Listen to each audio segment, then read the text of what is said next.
Virtual warriors sorry vulgar warriors இவர் தான் என்னோட மூணாவது புருஷன்.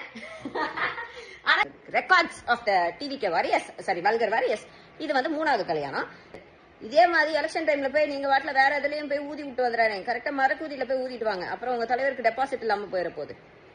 மறுபடியும் நம்ம ஜூலி பார்த்தீங்கன்னா டிவிகே ஃபேன்ஸையும் நம்ம தளபதியை வந்து பார்த்தீங்கன்னா டேரக்டாக அட்டாக் பண்ணி ஒரு வீடியோ ஒன்று போட்டிருக்காங்க. அந்த வீடியோவில் கிளியராக சொல்லியிருக்காங்க, எனக்கு 3 புருஷன் சொன்னீங்களா, இங்கே ஒரு புருஷன் தான் நிற்கிற, இன்னும் 2 புருஷன் எங்கடா அப்படின்ற மாதிரி வந்து சொல்லியிருக்காங்க. இன்னொரு பக்கம் பார்த்தீங்கன்னா இந்த மாதிரி தப்பாக கணக்கு போடாதீங்களா, அப்புறம் பார்த்தீங்கன்னா ஓட்டு குரூப் போட தெரியாமல் தப்பான ஒரு சின்னத்தில் போய் குத்தி உங்களால் டெபாசிட் இழந்துட போறாரா அப்படின்ற மாதிரி பார்த்தீங்கன்னா டேரக்டாக தளபதியோ அந்த தளபதி ஃபேன்ஸையும் அட்டாக் பண்ணியிருக்காங்க. இதை பார்த்து நிறைய ஃபேன்ஸ் பார்த்தீங்கன்னா மறுபடியும் ஜூலிக்கு வந்து ரிப்ளை கொடுத்துட்டு இருக்காங்க. இது எப்போ முடிய போதில்லை. ஒரு பக்கம் ஜூலி தினமும் வீடியோ போட்டுருக்காங்க, இன்னொரு பக்கம் டிவிகே ஃபேன்ஸை விடாமல் வந்து தாக்கிட்டு இருக்காங்க. இவங்க 2 பேருக்கும் போரே ஒரு பக்க போரா இருக்கு. ஆல்ரெடி துபாயில் ஒரு போர் போயிட்டு இருக்கு, இப்போ இங்க ஒரு போர் போயிட்டு இருக்கு. ஸோ இதை பத்தி நீங்க என்ன நினைக்கிறீங்க? ஜூலி கரெக்டா இருக்காங்களா, தளபதி ஃபேன்ஸ் கரெக்டான்றது மறக்காம வீடியோக்கு லைக் பண்ணுங்க. இந்த மாதிரி அப்டேட்ல இருந்து மறக்காம சேனலை சப்ஸ்கிரைப் பண்ணுங்க.